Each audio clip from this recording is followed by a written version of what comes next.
Hey, how's everyone doing? Hey, good to see you. Good to see you. Good. Hey, it's a pleasure to be here with everyone. My name's Sean Sawyer. Does anyone know what brought me here today? Selling a product? Yes, exactly. That's exactly what I'm doing. I'm going to be selling a product to you guys. But the great debate we're going to be talking about is the iOS and the Android. Everyone loves them. We always have to utilize them. Always in our pockets. A couple handouts I want to bring out to you. The iPhone, the newest one, the iPhone Pro 13X Max, and the Galaxy S4 Pro. So pass them around. I want you guys to look at them. Who has an iPhone in the audience right now? Who currently? Why do you guys love the iPhone so much? Just sleeker, feels nicer. The what? Feels nicer. Okay. What about you? Yeah, sleek. Anything I need done, it can do it for me. Very well. And I don't like iPhone. I think Android is better. Honestly, a better choice. Like with a NAT, you're able to, so like for example, you go on deployment, you save music, and Apple Music doesn't take it from you. You can actually like keep it permanently.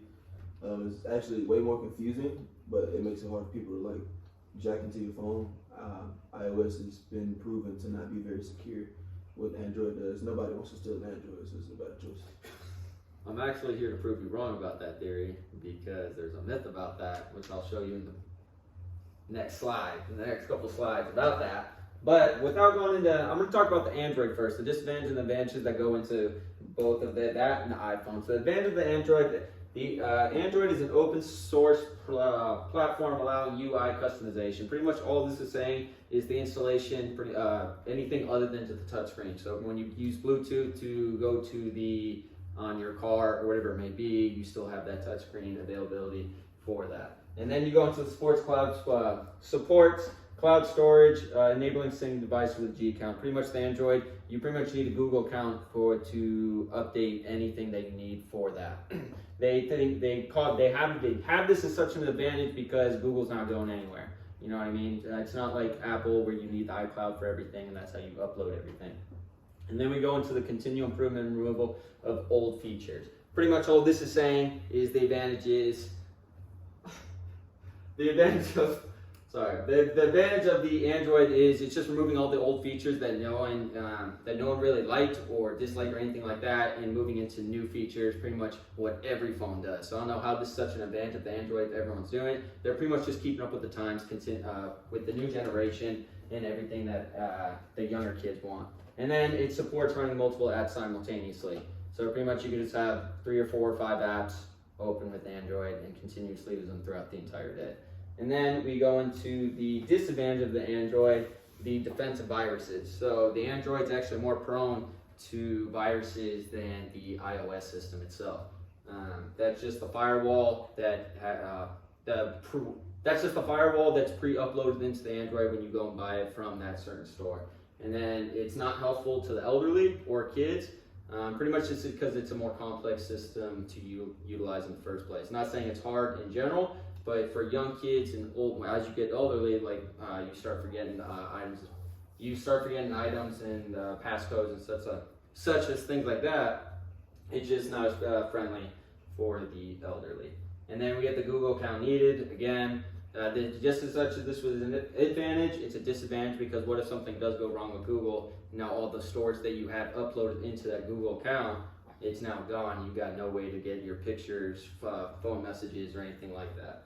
And then we have the software update. They don't update as often as the iOS does.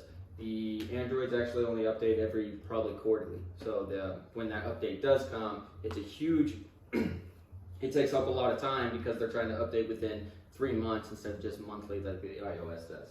And then easily broken into. So easily broken into is just, although it does have the finger scanner and the facial recognition, statistics show actually, for some reason, because of the firewall and the viruses that are so easily capable to get into the Android, it's easily to be hacked more than the iOS system itself. And then we'll go into the advantage of the iPhone itself. Easy to use. We kind of already hit that. It's easy to use just because it's not as complex. It's just pretty easy to look at, and you kind of understand already what's happening. The message at the bottom right-hand corner, the phone calls at the bottom left-hand corner. The photos are literally a picture of the photo. If you want a camera, it's a picture of the camera. It's not hard to get into at all. And then the beautiful design. Hey, let's all be real. The Android's pretty ugly. It's like practically carrying around the laptop with you the entire time. And if you look at the prop that I gave you, you guys will be able to see the iPhone itself is a little smoother to hold than the Android. And then the camera with the iPhone 13s Max that just got passed around, it had built-in 3 different cameras that actually came with it, which made it actually better for people because how big Instagram got, TikTok, and all these people who now are famous because of the picture they got on. They didn't have to buy these extra apps to filter or anything like that. The top security, kind of like we were just talking about, iOS putting a lot of money to for security for the iOS system for the updates that come monthly. So it doesn't actually have, there's not as many people hacking into the iPhones. Now, Apple Pay, hey, we're all human. We forget our wallet sometimes. So you pretty much, whenever you have your phone, you're having your wallet wherever you can go and you can pay for whatever you need. And the stores customized themselves to be able to use Apple Pay throughout. It used to not be like that. You used to have to carry your wallet everywhere, but now that the stores are customizing themselves to Apple Pay, you can just put your phone to the scanner and you're actually able to pay like that. The battery life, the battery life lasts a little bit longer. There's no really big significant difference between the Android and the iPhone itself. It's just proven that it doesn't die as fast. So if we were to keep the same phone, if we were to keep those phones that were a prop out there, and we didn't change the battery ever, the iPhone was actually able to last probably about 6 to 8 hours longer than the Android. And then the software updates, kind of already talked about that a little bit. The software updates for the iOS is monthly, keeping up to date with the times, and the Android was actually quarterly. And then the disadvantage of the iPhone, which aren't really even big disadvantages in the first place, they're just no headphone jacks. When they implemented this, they already implemented this, and the way they kind of adjusted to that was the AirPod Pro. So just connecting to Bluetooth, and so everything was wireless anyways. And the kind of way we were going in the first place was everything was wireless, so you didn't have, the wire started looking ugly to everyone. So we kind of, the new generation, we just went wireless. The expensive accessories, excuse me. I will say this is kind of a disadvantage because everything with the iPhone itself, you don't have to, but with the iWatch, the iMac, the AirPod Pros, the AirPod Pros Max and stuff like that, it does get kind of expensive, but you don't have to buy those. It's just kind of like, you want to be part of the cool club, you should probably have everything Apple related. And it's also the same disadvantage as your advantage, I guess, itself, because even with the, if you have all those accessories, if your phone dies, you still have your Apple Watch. So it's kind of like a second phone that you could utilize. No external storage. This is just pretty much saying the iCloud keeps everything. So you can't really back up your data with anything else. It's just the iCloud. Same thing, I guess, with the disadvantage and advantage. If you were to break your phone and get another phone, you were easily able to update. You were easily able to transfer everything into that new phone just through the iCloud. And then the cost of repairs. Cost of repairs for any phone is expensive. Let's just be real about that. So there's really no difference between you breaking your Android and going to get it fixed than you breaking your iPhone going to get it fixed. Everything's going to cost a little bit of money once you break something. So this is just a pie chart of the United States.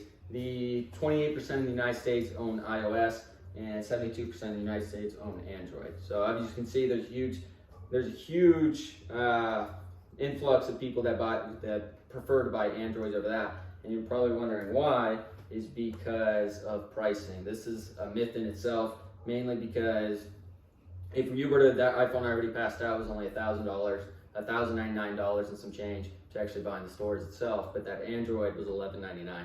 A lot of people, both 128 megabytes.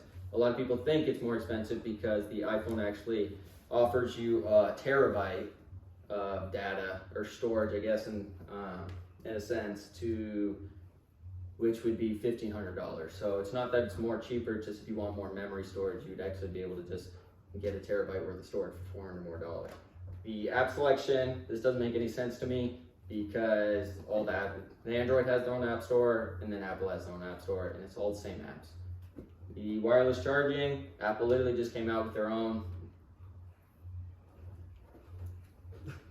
Apple literally just came out with their own wireless charging. The only cool thing about Android is they did just come out with something else where you can place the phone down and then throw your phone on top of them, and it kind of steals their battery life. But that's about it. Power save mode. All phones have power save mode. There's nothing crazy about that. You can set it for 100% or put it when it reaches below 80. And then I guess the only cool thing about Android is they just work with any micro USB charger. I guess that's pretty cool. You go walk into a house and always find a USB charger, but my own personal preference, I've never walked into a house and not found an iPhone charger. Every time I walk into a place, everyone always has an iPhone charger. So,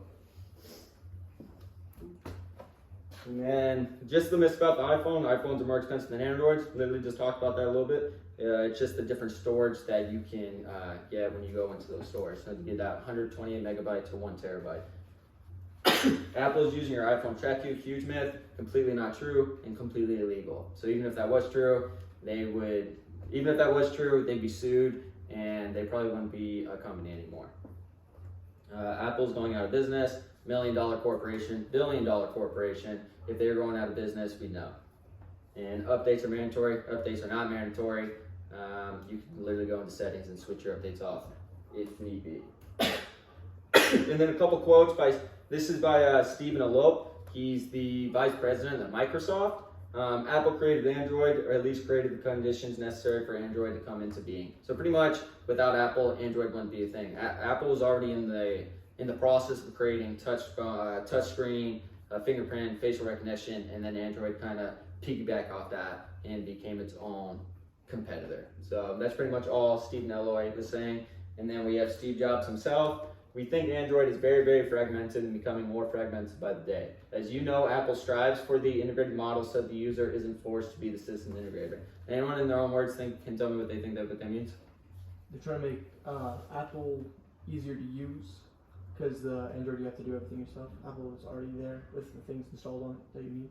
Yeah, so even though Apple's already relatively easy to use, they're still trying to make it easy to use for all ages, not just for, 18 to 50 before they get too old and can't even see. So pretty much that is my presentation. I was here to, for those Android users, I was hoping to persuade you a little bit more into wanting to kind of switch to the iPhone. A lot of myths, a lot of in conclusions that are said about the iPhone that hopefully I busted that myth and kind of helped you out a little bit. This is the product I was selling.